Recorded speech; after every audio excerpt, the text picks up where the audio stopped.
Hey, good morning, everyone. Good afternoon. Good time of day. Welcome to Banner and Backbone's Anti-Fascist Book Club. I'm Nick Perro, co-founder here at Banner and Backbone.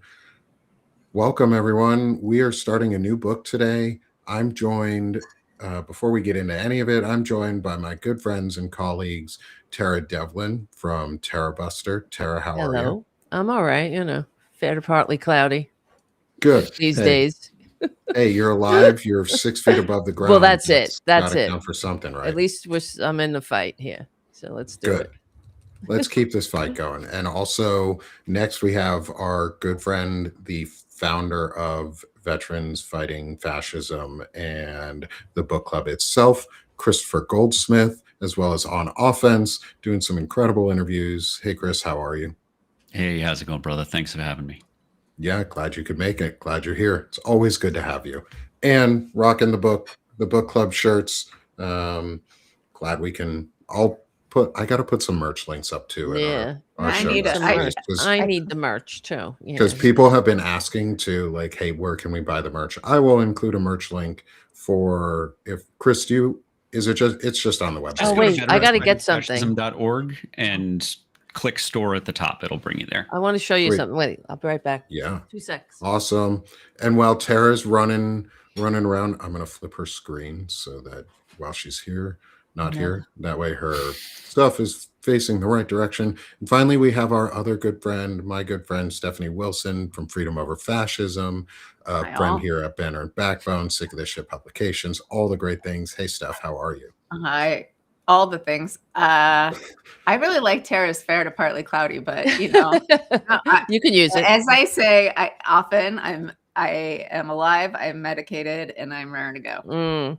I just want to Good. show you something because you were speaking of merch, and there's really something kind of cool that the Political Voices Network go for it. and the Stephanie Miller Show, and that we've created these pins.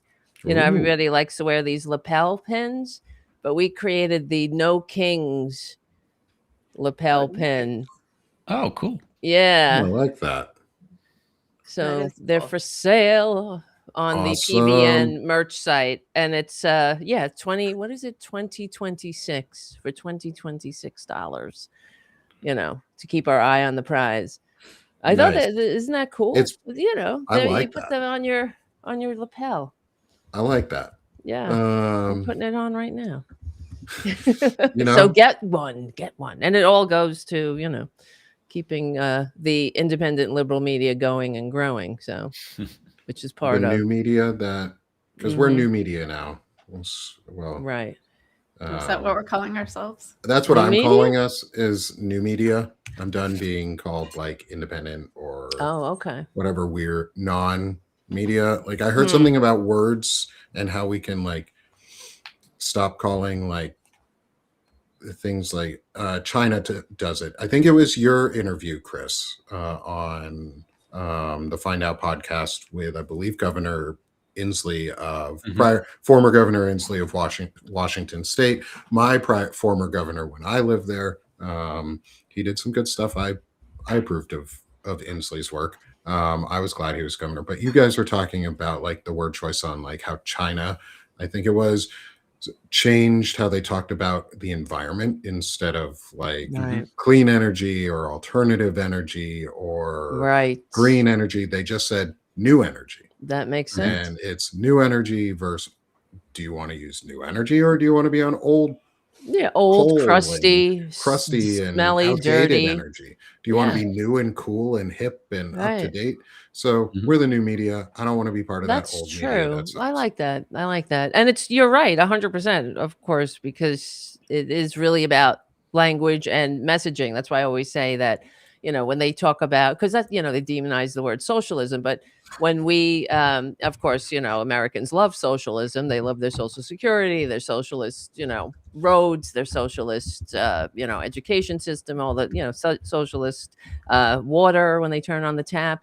Here comes nice, clean, beautiful water. And, but to quote the baboon, but I got to stop that. But anyway, but that's how the Democrats should. That's why I wish they would listen to us, because we know how to message.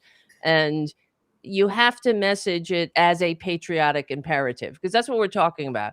Universal health care, universal higher education, living wages. These are not just good things or nice things or fair. They are patriotic imperatives, because we don't leave anybody behind. That's how you have to message it. We're in this together. This is, how do you, I mean, to say that we have a health system that leaves millions out is, really just unpatriotic when it boils down to it. Because why would any patriotic country, leave anybody out? So anyway, I mean, Dems, you got to get a clue here. That's how you message things, because it's true. Not only is it right and correct, it's true, and it's necessary as well. If we want they won't even listen to the cognitive sciences who have been messaging winning campaigns for decades. So right. That's who I take my cues from, particularly, and not Shankar Osorio, but she can't get people to listen to her. So we've got to be the ones out there. Yeah. That's how you got to do. You got to shame them enough and keep pushing on them. That's the other thing with the media, the legacy media, whatever. You got to shame them into stopping the both sidesism and all this other bullshit that and normalizing what's going on. Just not even, because what's the question? The question to this unfit, tax cheating, draft dodging, wannabe dictator baboon is not, oh, gee, sir, you got a healthcare plan yet? Is, who the fuck do you think you are? Who, you're not fit to sit in this chair. You're clearly have a confusion about what America is all about by the fact that you're slapping your ugly face on everything, So anyway, this is not North Korea yet, at least. I mean, yeah. It is on Fox News. Is getting us. So before we get too far into this conversation, sorry. Let's introduce the book that we're going to start talking and framing this discussion around for the next few weeks.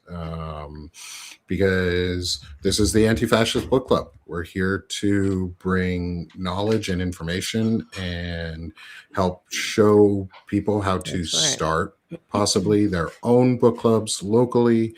If they have to start virtually, just start a book club, start reading and getting information out, because it's, as Evan Fields, a friend of ours who comes on and talks with us for the show, says, it's a scholar warrior mentality, and we have to embrace that. Right. And we have to be willing to become scholar warriors. And the first way you do that is by getting the knowledge that you need and getting the tools in your tool belt. So we have finished up our series on the first book and the first reading of the Anti-Fascist Book Club. So 2 series so far is the What is Fascism from Task Force Butler through Veterans Fighting Fascism. And I'm going to hand it over to Chris here in a second for you, if you could, my friend, Sure. to reintroduce the book club itself in terms of, from your framing of, especially if I've missed anything on like what the book club can be used for and how it should be used in the educational tools that it is. And so we've finished up our first 2 books, What is Fascism? Well, Writing, which is What is Fascism? And then our first book on tyranny. And now we are introducing our 3rd book in the series, which is Strongmen, Mussolini to the Present by Ruth Ben-Ghiat. We're going to hold up our copies of Strongmen here. So go find yours. It will be a digital copy of Strongmen.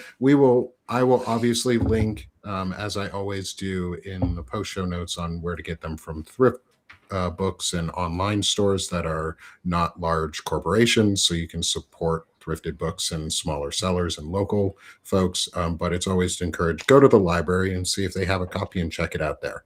Because if you go to the library and they don't, and then they get it, that's a good thing.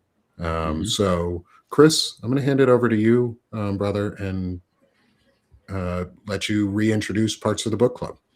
Sure. So, so the book club was inspired by kind of a popular response to a viral TikTok video that I did a little over a year ago. After the election, folks were asking me like, "What do we do now?" Like, we couldn't imagine this electoral loss. You've got a felon who promised revenge and retribution. That was the core of his campaign. What do we do now? This is a fascist takeover.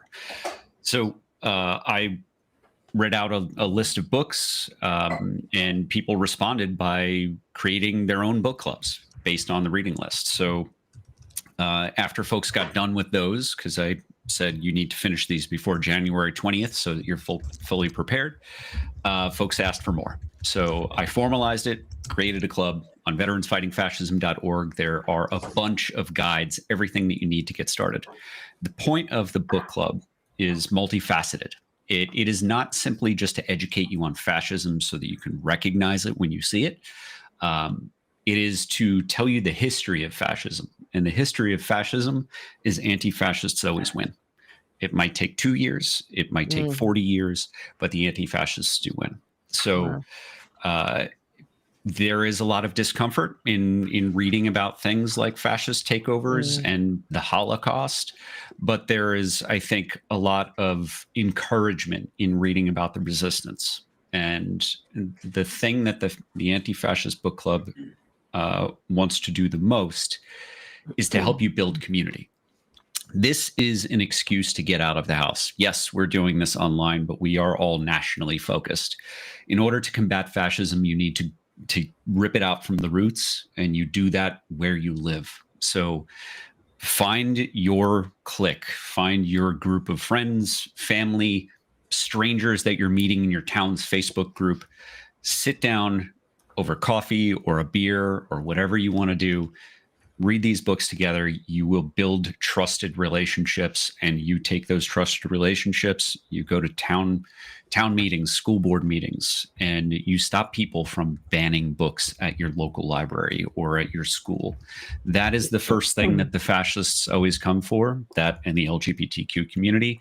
And your book club can be the bulwark against fascism in your hometown. Thank you. I muted myself. Sorry. Thank you. Great intro. And exactly. And folks are saying it in the chat too, is it takes time. It takes effort.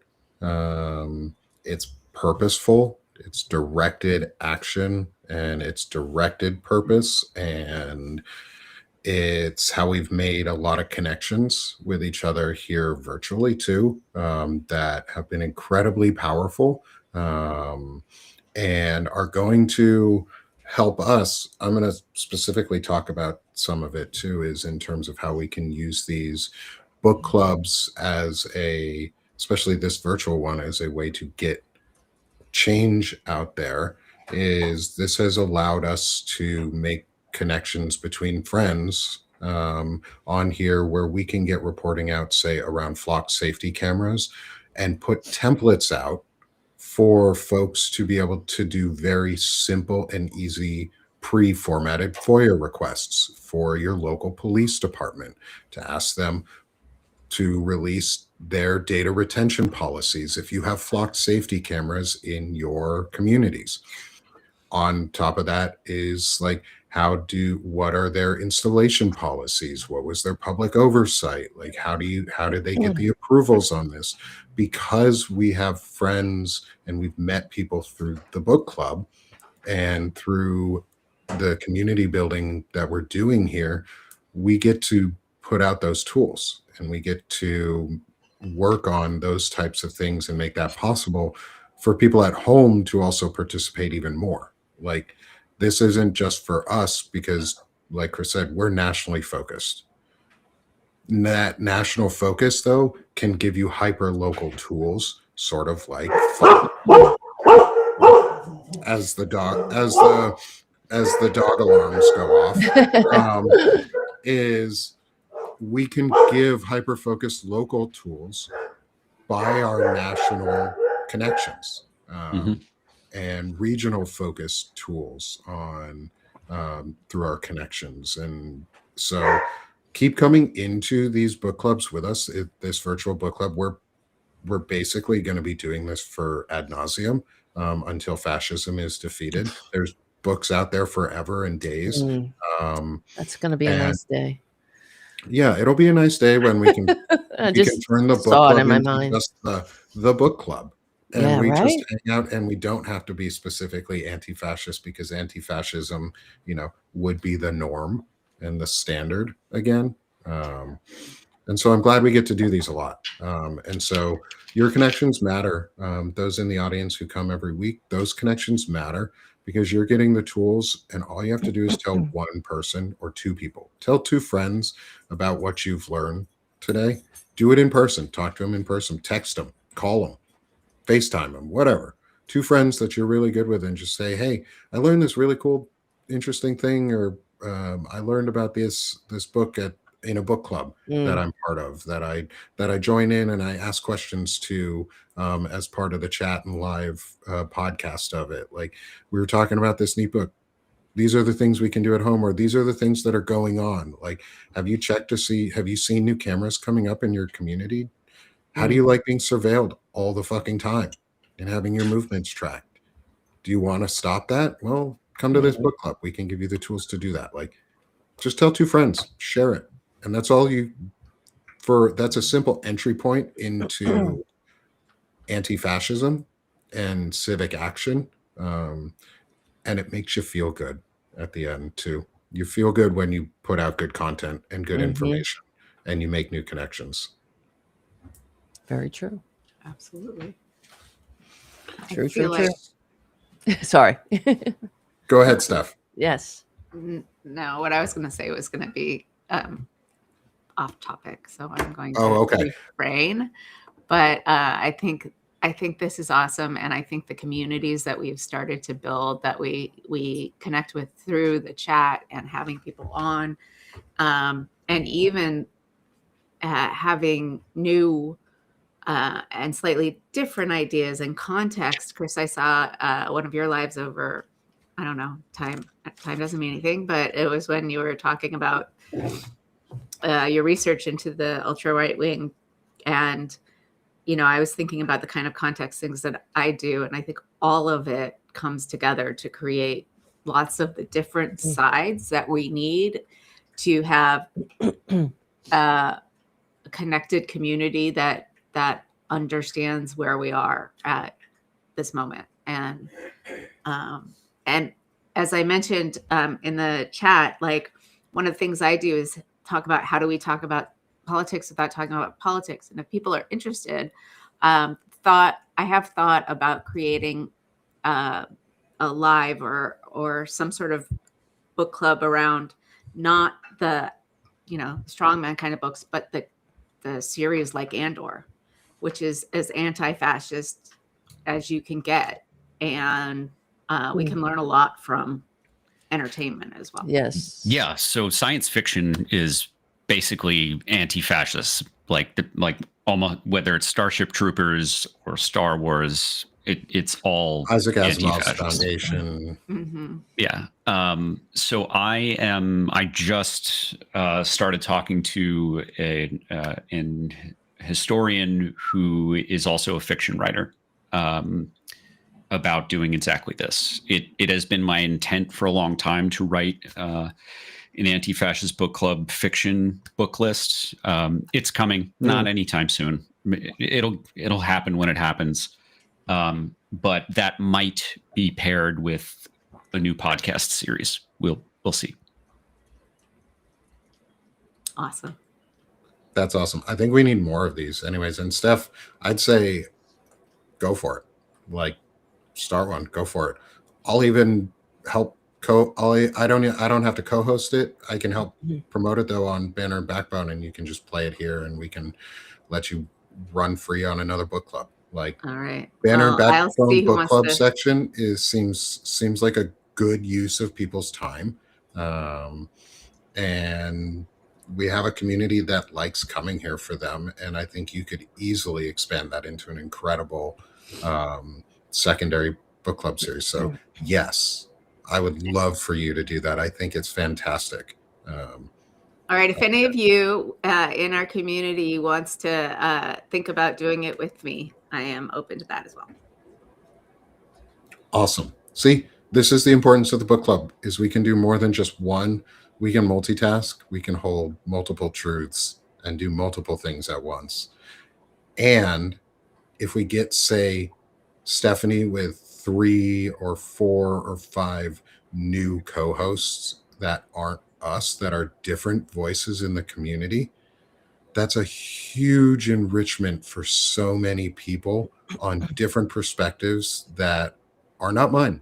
Like, that's we need a majority of perspectives, and we need to put all of them out there. And that's why I like having Melissa and Shane have a show where I'm not part of it, because it's not my perspectives, and that's the point, is we need more and more voices out there.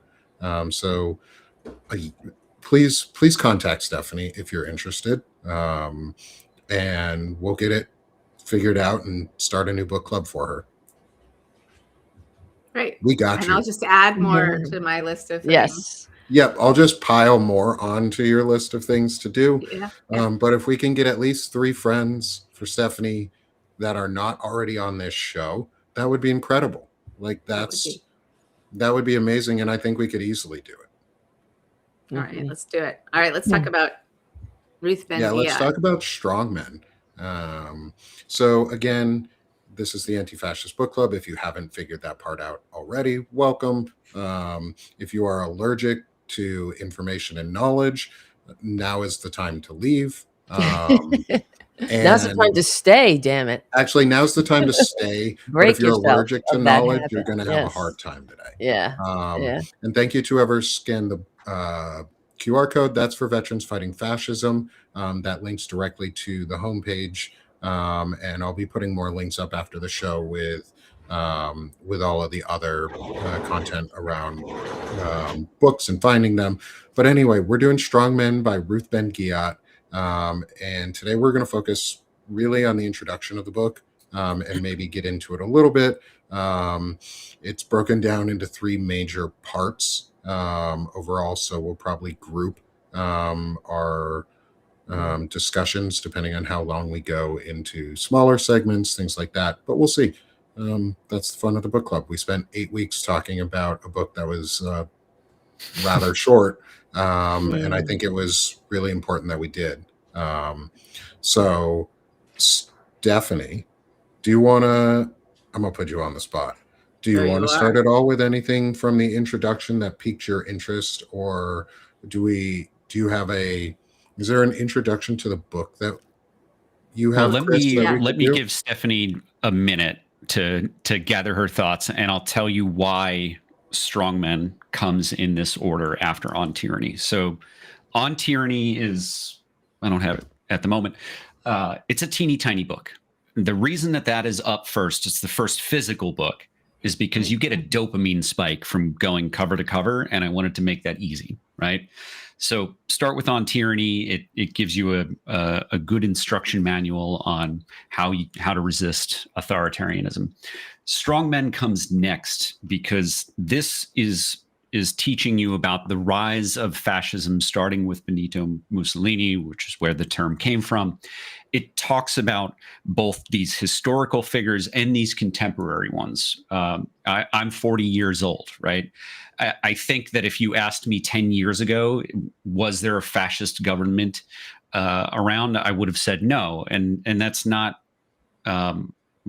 entirely accurate. The introduction here will introduce you to more modern fascist leaders and help you understand that fascism doesn't just mean you've got the faces on a flag. It is a style of thinking. It's not, to call someone a fascist is not like a label like a Democrat or a Republican.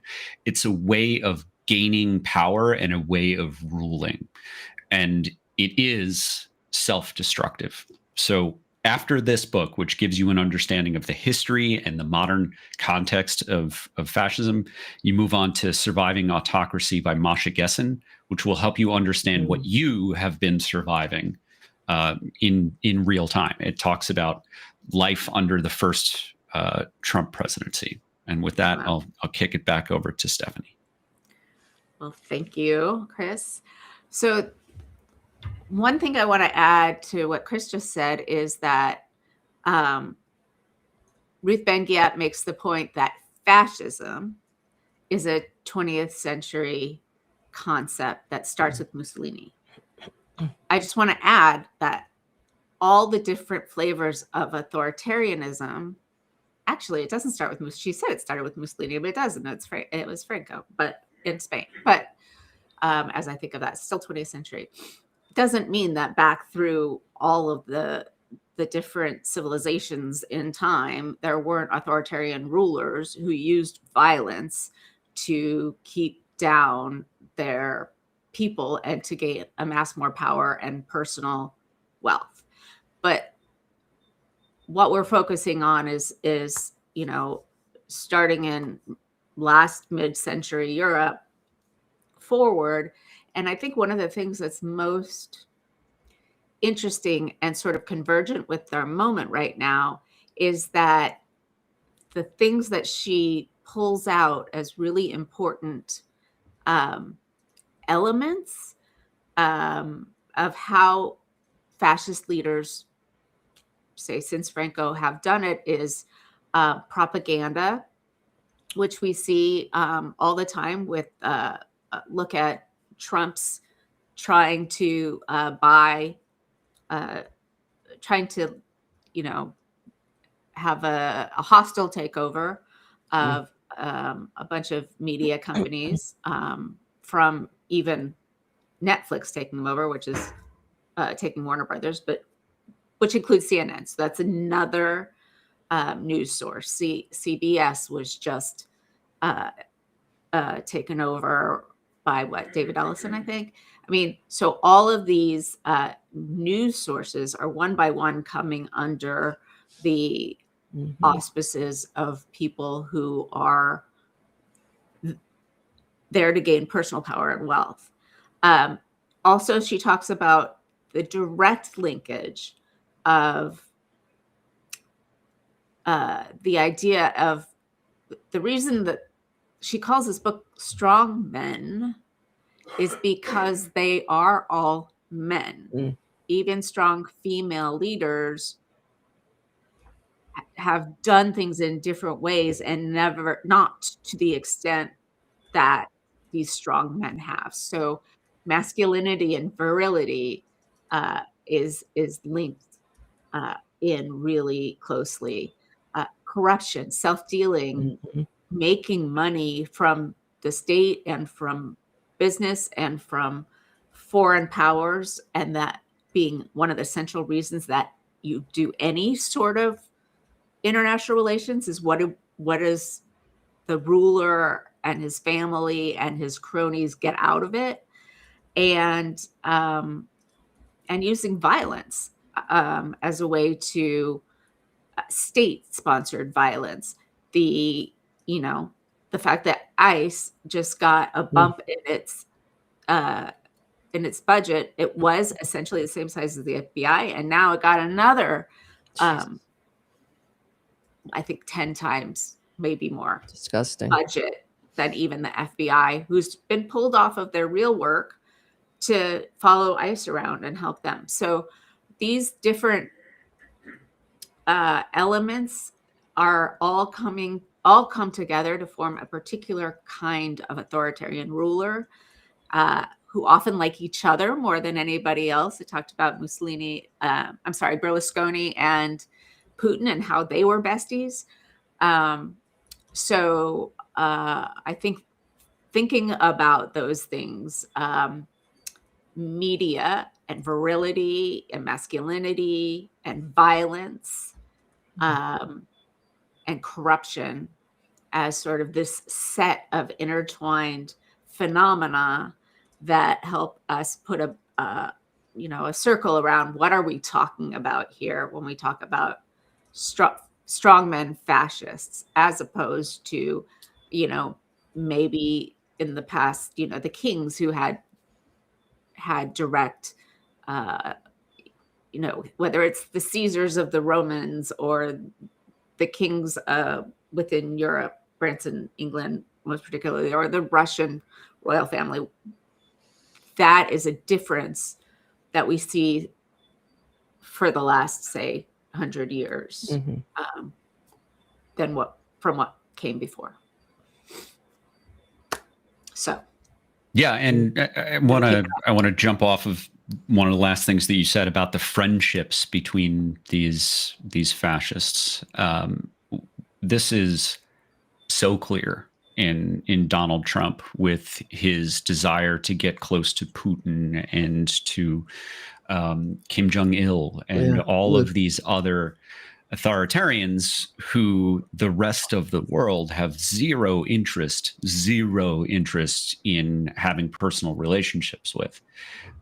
Fascist personalities attract one another, and it is this virility idea is something that is more important than I think people might be able to understand if they're just hearing us talk about it. That's what I like about Ben Ghiat's books so much. It really does put the idea of this masculinity aspect and the physical dominance in a violently masculine way, how important that is to the fascist personality. And when you read about the history of it, you see it everywhere in everything that Trump has done, not just as president, but back in the 80s when he was, in the 90s when he was hanging out with Jeffrey Epstein. Like these are fascist personalities. These are fascist personality traits, and they are consistent whether you're an oligarch or close to being an oligarch or a president duly elected democratically, because that's how fascists come into power. All right, I'm going to stick a little element of doubt into the duly elected democratically, but that's all I'll say right now. Yeah, and I think you hit on an important point too there, Chris, was the Epstein connection and how this is a very major tie in what they view as masculinity, is what this type of personality views as masculinity. It's the Peter Thiel version of masculinity. It's the Elon Musk version of masculinity. It's this incel culture masculinity where it's fake. It's all based on fake grievances and yelling inflammatory bullshit and then getting upset or pretending to be upset when people get mad at you and sue you for it, and grifting. Well, I think that sense of grievance, you have to create a sense of victimization in order to gain that power. And I think that is, as you say, Nick, particularly salient among all these kinds of people, is like get the dominant culture to feel victimized, and then you got a pretty powerful. And I think part of that victimization, obviously, one of the big things that's talked about is populism and the use of populism and how it ties into authoritarianism in general, or is used by authoritarians in general. But it's this merging of identity with your politics is your identity. If you ask people nowadays, it's not, are you an American or are you a citizen, or what are your views or values? It's, are you a Republican or are you a Democrat? And it's your identity has to be merged with the national identity or the religious and national identity. And they say, as Ruth Ben-Ghiat writes, is, well, populism is not inherently authoritarianism. Many strongmen, past and present, have used populist rhetoric that defines their nations as bound by faith, race, and ethnicity rather than legal rights. And that's exactly what we're seeing right now. That's what Project 2025 is. That's what the 7 Mountain Mandates are. It's a theonomy. It's merging this idea of faith and exclusivity of religion and exclusivity of ethnicity by removing the existing laws and saying those are no longer required or need to be followed. We're just going to replace them with these new ones. And here you go. Well, that's what I mean. The Supreme Court is giving Trump and this whole unitary executive bullshit, of course, more power, more and more, in my opinion. I mean, I'm not a constitutional scholar or a lawyer, but it does seem corrupt to continuously give more power to the executive when we are supposed to have checks and balances. That's what the whole system is built upon. So when you give, and it's all to wrap this in the veneer of legal legitimacy, just like the Nazis did. And this is what back when it was before the baboon was in office. No offense to baboons, but they, when Mitch McConnell was stopped Obama from putting Merrick the Meek on, or at least even he proposed Merrick the Meek, but then stopping him from even having any hearings or anything, from being a Supreme Court justice. And that's exactly what the Nazis did. So, and back in the day, I was screaming about this, saying this is what they did. The Nazis took years to get power. They did it. They tried the coup, and then they did it through the inside job. And they won seats in the Reichstag. They lost seats in the Reichstag. And all the while, putting their flunkies in these positions, especially in the judiciary, to nullify the Constitution, the laws. So and this is what we're seeing yet again. And it's all connected. I don't know. It just, the more that we talk about it too, like, for example, with these Epstein files as well, in these emails that we've received, we see that Epstein is talking to Steve Bannon about who he wants on the Supreme Court. Justice, I like beer, Kavanaugh. Let's go with I like, Justice, I like beer. And now here we are. He's on the court. That was Jeffrey Epstein's pick for the Supreme. And you see, it doesn't matter. They can abuse girls, they can rape girls, and as long as you're in the crowd, and this is exactly what we're talking about too. And it's all violating norms. Like all this time that when Mitch McConnell was doing that, was corrupting the courts. And I was screaming, this is what the Nazis did. Why wouldn't the corporate media point that out to the American people? How are they going to know this if you don't point it out? It's just like, oh, he's doing something. He's violating a norm. Well, that's how the Roman Republic fell too. They were around for 500 years and they still fell because violating norms. Instead of having a consul for 1 year, let's who cares? Make it 2, make it 3, make it 4, make it for life. And this is what we're seeing. And I'm tired of it. I don't know about you, but I really am. And, and one thing that you said, Chris, too, was that it does give me hope that they fall. They always fall. And I'm just hope I'm around to see it. Right. I think frankly. I think we have to, as Americans, we have a very short attention span, and we think of things in smaller chunks than I think we need to be. Nick and I have talked about this tons, that we need to be thinking in 50-year chunks and not in 18-month chunks. But we're very used to just thinking in these small moments. And I think Tim Snyder talked about it as the two sides of the same coin, being the idea of inevitability and the idea of fatalism, right? That the track we're on is going to be the track we're on for ever. And that's not true, but we have to learn to extend that timeline beyond. We have to go on offense and take the narrative, as we might say, or as Chris might say, for being on offense. You have to be on offense. You have to take the narrative. You have to. And that's what a 50-year plan is like. There's been, we've talked about it. We call it in our early musings right now is the Tricentennial Action Group, or TAG, You're It for Democracy. as a tagline for it, because one, it needs to be something people want to be a part of, and we have to make democracy feel inevitable again. We have to make democracy be the path, like you just said, Steph, was it has to feel long term.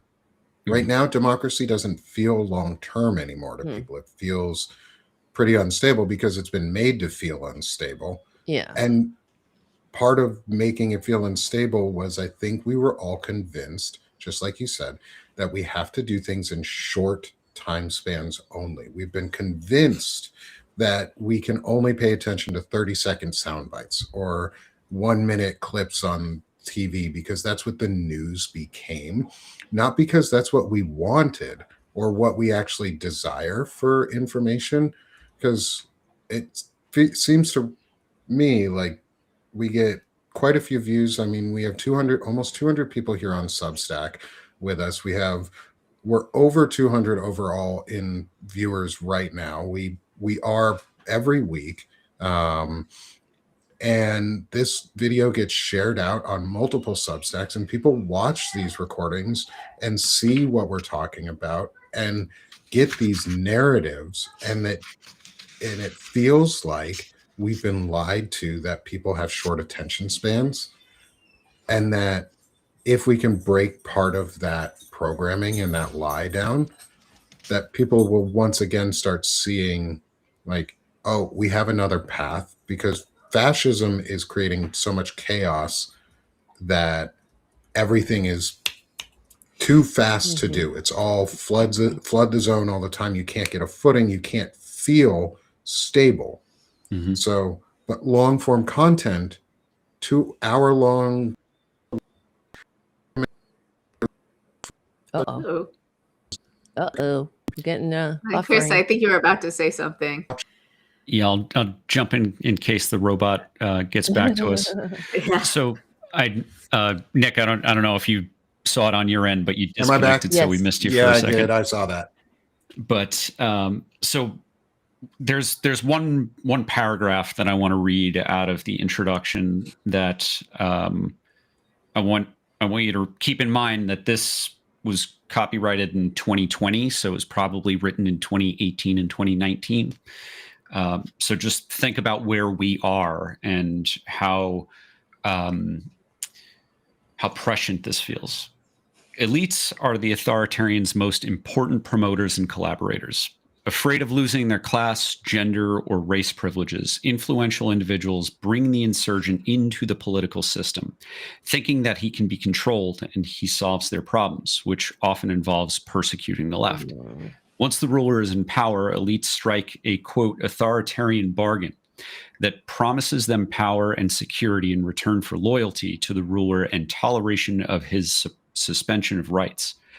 Some are true believers, and others fear the consequences of subtracting their support. But those who sign on tend to stick with the leader through gross mismanagement, impeachment, or international humiliation. So when I use that word elite, you probably had in your head either one or two groups first, right? And that is what your word association is.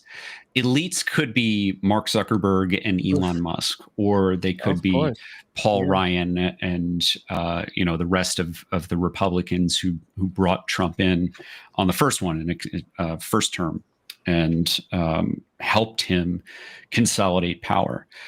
These elites always cooperate because they fear losing what they already have, and they think that the authoritarian is going to help them maintain it, but he never does. Think about everyone who has allied themselves with Trump in our lifetimes. The vast majority of them have already been ruined. Think Michael Cohen. He may not be an elite in most people's minds, but he was the enforcer for Trump when he was acting as a mob boss in New York City and around the country, right? Michael Cohen was an elite. He ended up in jail because his boss just didn't want to repay the favor. And honestly, I think he just felt like being a little cruel to a guy that he no longer found useful. Of course, yeah. We've seen all of these tech giants, jump into bed with him. We've seen some of these media companies agree to do things like fire Jimmy Kimmel because Donald Trump is threatening them, right? The response to that is things like the Tesla takedown protests, which just evaporated billions of dollars of wealth, right? That was a real punishment. We saw massive unsubscriptions or ending subscriptions after Jimmy Kimmel was fired, right? The people punish the collaborators. That will continue to happen, whether it's the Republicans who are currently in office today or I can't wait. the techno-fascists who are aligning themselves with Trump. It may in this moment feel impossible to take them down, but this history follows a familiar arc. And we are just along for the ride, and we can try to end it sooner, or we can, hope that we don't get caught up in the machine. Those are the choices that we have. You can't get off the ride. Even escaping to another country. Donald Trump being in charge of the United States, through an imperial presidency, reaches everyone on the planet, which is why, I encourage people to get involved, because even if you're helping in a teeny tiny way, you could be the straw that broke the camel's back. Yeah, I every think we're voice seeing matters. little signs that Trump's stranglehold on the Republicans is easing. I wouldn't say breaking, but the fact you guys, I don't know if you remember that I worked in Indiana for a while on Indiana politics. What just happened in Indiana, I would never have predicted 2 years ago. Like, they had a supermajority. They did not, they wielded that like the biggest cudgel. And to see them come back and say, no, we're not going to redistrict to keep all the seats is unbelievable. So maybe there's room there that's starting to open up a little bit. I just want to say, even that, I think a lot of people think, okay, well, when Trump dies, we're going to be fine. This is a whole system. And so I think that it's really important to understand that this whole system is built from, from the churches and the politicians and the oligarchs and the, it's a very big system, or a hydra, or however you want to think about it. But to see little cracks is encouraging, but it's not the whole, like, the people, the creators out there who go, oh, he's gonna fall, he's been humiliated. No, like, if only.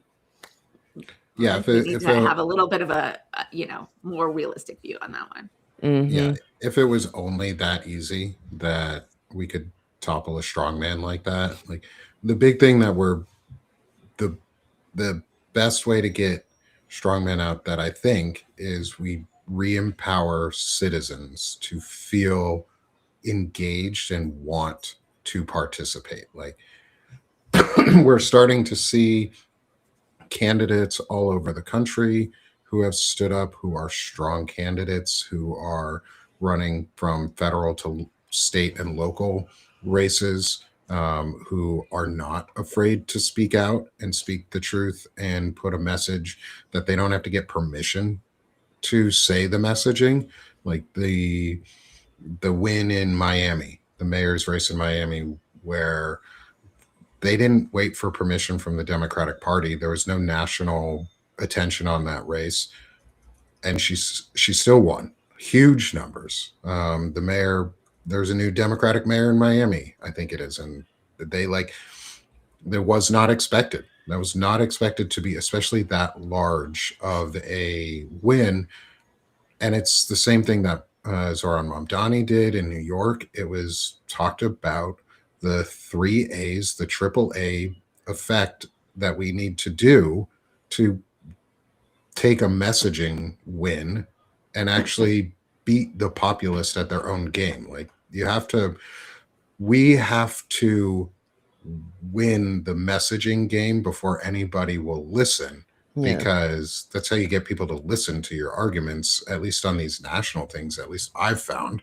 And they talked about the new mayor, first time I think in 30 years that a Democrat has won that mayorship. And that's huge, and it was a huge win.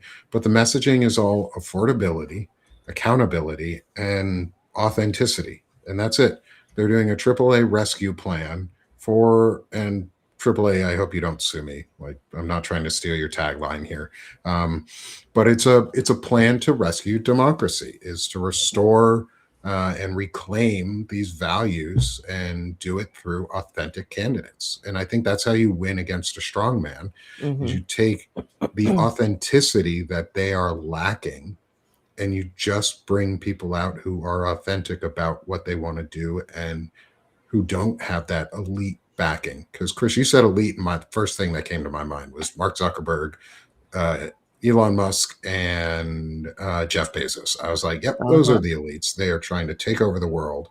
Peter Thiel, Curtis Yarvins, those type of people. Yep. Those are the elites, the robber barons. Yeah, look at that person of the year cover with all those. How dare what is it, Time magazine put all those I want to give context for Time's person of the year. It's the most influential person. Right, I know Hitler won it and all that, but exactly. Yeah. How about I don't know, the No Kings? How about I mean, fuck them. It's just like the whole thing is disgusting. I just think it's really bad that we consider these tech fascists as the most influential people, because that's don't put them on this iconic platforms there. Well, you know what I'm saying? Like normalizes psychopathy and and this fucking destruction. That's what I'm talking about. The image of truth. The image of putting these nefarious actors on this classic iconic image that we had of, an economically vibrant working class. That was literally. Yeah, and what happens when the AI bubble bursts? But that's what I'm saying. Like they will still be the most influential. Like they are the Magnificent Seven. They're not contributing positively. When they crash the global economy single-handedly, because the stock market and everyone who has a 401k, we have all participated in the system that makes them powerful. We're not saying they are powerful. Time magazine is just acknowledging the fact. And when they crash the global financial markets, because the AI bubble is a bubble, they will still be the most influential, and still in a very fucking bad way. The year after, maybe we have some heroes, but until then, it's all bad shit. And they won't be, I mean, they may be harmed a little bit, but they're still going to be the richest people unless we do something about it. I mean, the French had a remedy, I thought.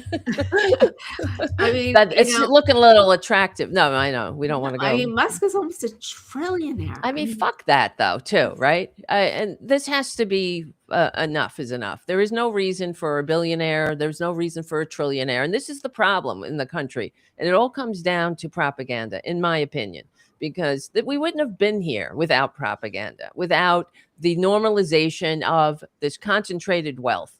That's not, and because 100 years ago, when even Teddy Roosevelt talked about, the great trust buster, right? Talked about the danger of concentrated wealth. This is why we have an estate tax, which the Republicans rebranded to the death tax. It's all about, the message, like we're saying, to talk about a death tax. No, it's about not creating an intergenerational aristocracy and monarchy like we fought a revolution against. So, others back in the day, they would understand that this is a patriotic tax to stop this from happening. And now we see how these rich mother effers have ballooned to where you gobble up the entire government itself. So, and this is not normal. That's not the way it's supposed to run. And, that's a whole other conversation, but it's all in there. The corruption, This is the most corrupt administration. And the other thing with, Trump, when this is what I will get you guys' opinion on this too. It's all smoke and mirrors with him too. When when a strong man, when an authoritarian takes power from a republic, a democracy, usually there is some kind of economic payback to even the supporters, not just the elites. Like in Germany, they start with public works, and in Italy, public works programs put people to work and whatnot. And so there is some kind of, there's that sugar high from the strong man, and people start looking the other way. Oh, well, it's working. And that's what happened in initially in Nazi Germany. So and other authoritarian takeovers, but it's not happening here. In fact, the opposite is true. And Trump is all smoke and mirrors, with him saying he got an A plus plus plus plus plus plus plus on the economy. And when, people are feeling the opposite, inflation, when he left office, inflation was lower than it is now. That it was finally under control and all that, and prices are going up. And it's also disappointing that people don't wake up until they, it affects them directly. But that's why people are losing. That's why the Democrats are seeing this blue tsunami on the horizon and winning every special election, I think. But yeah, I was just wondering what you think about this, because it's just the fact is Trump is he's not giving anything to anybody. He's not helping people. Everything's going up, insurance and everything else. So there's really no payoff initially. What he's really doing right now, in my opinion, and I forget exactly who said it, but he's making things like universal healthcare and universal education and universal housing way more appealable and center in their viewpoints. Like, he is making it so that progressive policies can be accepted in this country finally. Well, that's what's accidentally. I'm not giving him any credit for it in a positive way, but the environment all run on that, though. They run, and people are like, that's those who are winning are running on. It's not a no, but I mean, it's a progressive policy. Trump ran on that. He ran on that. Everyone's getting health care. It's going to be free. It's going to be beautiful. It's going to be, the easiest deal. And I mean, and we've seen how bad he is at like keeping that promise in any way. And so, and because he's so grifty and so inauthentic around it, once he's gone, and this is where the next step comes in, and I think talk about too, maybe next week, as we keep getting into the book, because we're almost at the our hour point, is when what comes next is, does that populist appeal that is really needed, or how do we break the populist appeal, keep breaking it enough, and we'll say Epstein. By the next time we meet, the Epstein files will be out, and we'll probably be talking a lot about that. Think of, and I don't think they're not gonna release. No, if they don't release them, what do we think the option is? Because I think the only option, if they do not release the Epstein files in full as they were supposed to, is impeachment. And it has to be a universal demand, because then we know that they are, by choice, after being ruled in every way possible by choice, hiding these files and covering it up. And covering that's what they're doing. And we can break that strongman look through all of that by just people who are talking about the things everybody cares about, because it's expensive as fuck to live right now, in universal health care and services out of the government, rather than the government hurting you. Services from the government are going to look a lot more appealing here real soon. And people can run on things like that, and should run on things like that, because that shows you freaking care about other people. Like, universal health care is a patriotic thing, just like you said, Tara, and we should be framing these things in the terms of patriotism. Yes. The founding fathers gave away their collective wealth as patriotic duty to fund the government and fund the military. They collectively pooled their resources. They gave their lives, their assets, and their titles to and their sacred honor. This country, and they just gave it to everybody else. It's time that the billionaires collectively give their wealth back. Well, they need to be taxed. It's a fuck giving. Yeah, they need to be it needs to be taken. And I'm looking at some of the comments on, this asshole guy. There's always one, right? You guys are dumb. Wealth concentration is a means to an end. Tell me how you create a rocket company without wealth concentration. I mean, Easy. That's you pay for it through the government. On YouTube? NASA. You can look at the chat. I have never heard. Well, I have heard from. NASA built a rocket company. How did you? I mean, we went to the moon without concentrated wealth. We went to the moon in a time of American history called the Great Prosperity, where the rich paid a 90% top marginal tax rate, 35% unionized workforce, where people, were able to pay taxes. We had so much where, we had left over where we could go to the moon and do things like that. And so this is what I'm talking about. This is a failure of education right here, where the American people, this is why the Republicans go after the public education. They call it government schools, because they don't want the American people to have an institutional knowledge of of the dangers of concentrated wealth. Organized money is just as dangerous as organized mob, as FDR said famously. And these people, I guess they need to feel the pain, I suppose, of another Great Depression. Is that how it has to go until these fuckers see the light?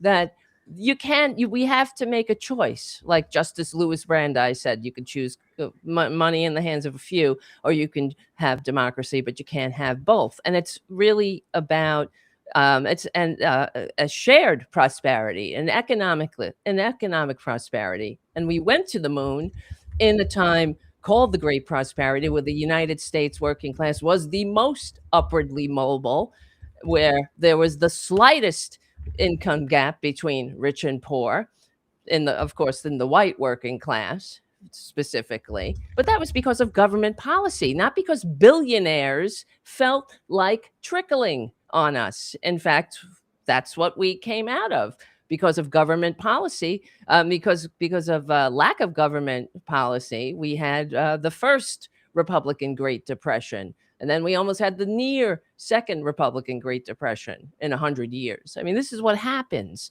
when you don't regulate capitalism and you don't tax the rich. So, I guess he hasn't seen enough Marvel movies to know that we're dealing with supervillains now. The billionaires. Yeah, exactly.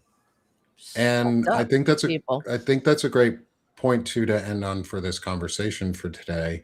And as part of that is, we do this because we're not billionaires. Part of one of those things is none of us are billionaires here. And I don't take any corporate money on this network, at least at this time. And I don't really plan to take a ton of corporate money ever, really, because it's a community funded network. It's a community funded system here right now, and come support the network. We're not billionaires, but we're pushing back against them.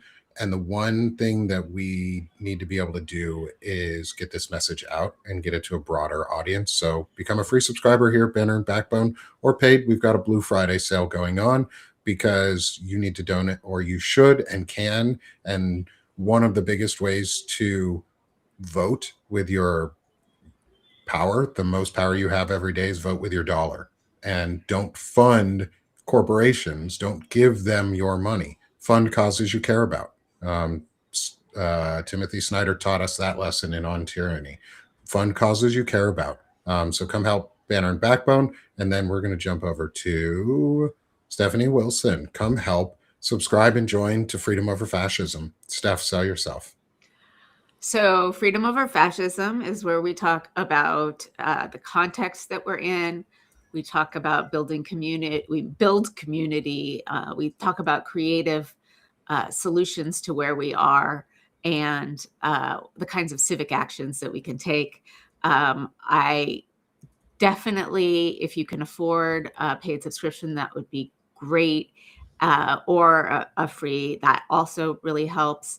And in the next week, I am talking, so I have my lives with Nick on Chronically Illing Out on Monday, and Tuesday and Wednesday are the Freedom Over Fascism lives at 1 p.m. Eastern. And we'll be talking to people, one of whom has studied Christmas movies and how they have influenced our culture from the top down, which people don't actually realize. And another who was a local politician in Colorado who will talk about why local and state is so important right now. So, and you've had some incredible interviews too recently. Yeah, there's been a bunch, and they're pretty actually exciting, I think. Yeah, you've done some incredible stuff recently. I've enjoyed a lot of your interviews. I listen in all the time. So come subscribe and support Freedom Over Fascism, and help Stephanie Wilson get her word out there.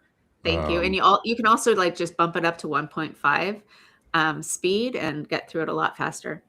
So always good tips and tricks too. You know? You get more content if you bump it up to a 1.5, and you can get more of all of us. It's true. Just don't do it right before bed, because then your brain won't stop. That is true. That is true. And next on our list is my good friend and fellow Army veteran, Christopher Goldsmith, also the founder of the book clubs themselves, Freedom Over Fascism. No, that was you, Stephanie. Veterans Fighting Fascism, Task Force Butler, a whole bunch of other things. Chris, you've got your new On Offense podcast coming out that you've been doing, and they've been great interviews, and I've really enjoyed them. Sell yourself, my friend. Yeah. So my one call to action today is, if you haven't yet gone to veteransfightingfascism.org to get your leadership guides for setting up an anti-fascist book club, or if you have in the past, you should know that there's a new page, and it is just titled How to Be Antifa. So if you want to learn how to be an anti-fascist, go check that out. Very nice. Awesome. And you're learning how to be an anti-fascist here, and that may be another spawning of another book club too. Is we love book clubs here. We like reading. And so, yeah, come support Chris and all the work that he's doing. Help get his message and word out. He's doing a lot of really good research and support, and I appreciate all that you're doing, bud. Thank you for everything. You've helped get me into this community. So, like, thank you. I appreciate getting to work alongside you and hang out with you. So this is great. Help support Chris and get the word out there. And then another good friend we have is Tara Devlin of Terra Buster. Sell yourself, my friend. All right. Well, if you can, please subscribe. Well, you can. I know you can do it. Subscribe to my Substack. I got to get those numbers up. And also the YouTube channel and all that. I'm on the Political Voices Network, so subscribe to them. And I know we're just trying to do this to make this country and the world safe for democracy, I suppose. Fighting fascism. I had other plans, but I guess the universe roped me into it. But so tonight, 8:30 p.m. we're going to have a live show at youtube.com/channel/Tarabuster.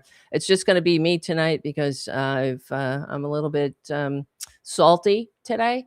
So come and check it out. We have a great chat room, and it's always fun. And also, buy one of these No Kings lapel pins. So isn't that nice? And send me a link and I'll help. Yeah. Because I don't mind helping boost people. Thank you. Yeah, it's on it doesn't go to me. It's the Political Voices Network for to keep the not just my show. Keep the lights on. Yeah, to keep all the PVN articles, talent, shows going and growing. And thank you. I think this is great. No Kings. That's it. Thanks, Tara. And it's been good to have you on. Thank you. And I'm glad you joined us. I like your rants, the terror rants. They are a lot of fun to get to listen to. And then come support me. Sick of the Shit Publications. That's my home spot. I'm going to be doing some new reporting here over the next few weeks. That is focused heavily into marginalized and disability and education communities to help put the word out and stop some of the shit that's going on, and some of the horrendously anti or transphobic stuff that's happening in our country, and the anti-LGBTQ. And so that's my home. Outside of here, that's my less political content or overtly political content. I do poetry, Chronically Illing Out, where we talk chronic illnesses. I have a safe space for people to be part of our community. And I'm excited for some of our upcoming shows on that.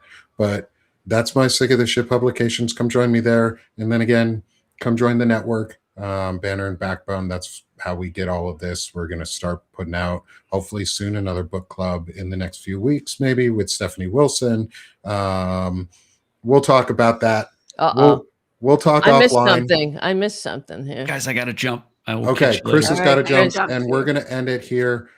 Too, is come support all of us. Thank you, everyone. Yes, wait. I just want to say one thing, that this is why we do this thing, for people like that idiot on the chat. Why can't we have concentrated wealth? Duh. I mean, wow. That people, that Americans actually think that this is a good thing, that we should have, supervillains controlling all the wealth, is pretty damn sad and damning, don't you think? Mm-hmm. So, all right. Anyway. Yeah. And so thank you, everyone who's joined us here on Substack, on YouTube, on Twitch, on Facebook. We're all over the place today on multiple channels and our guest channels. So thank you, everyone, for joining us. It's been great having all of you. Next week, we'll be starting our deeper dive, or continuing our deeper dive into Strongmen by Ruth Ben-Ghiat. This has been the first part, the introduction, and we'll be getting into part 1 next week. Look forward to seeing everyone again at 12:30 Eastern time every Friday, except for Christmas Friday. Like the day after Christmas, we will not be here, because I don't think anybody wants to be doing anything that day. So we'll see y'all next week. Have a great weekend. Go do something anti-fascist today. And if you want to follow and you're in Substack, click on the Chiron in the top left corner, hit the subscribe button, and you will start seeing all of our great contributors today, all of their work, and you'll get a free subscribe to everybody. So thank you so much, y'all, for being here, and we'll see you.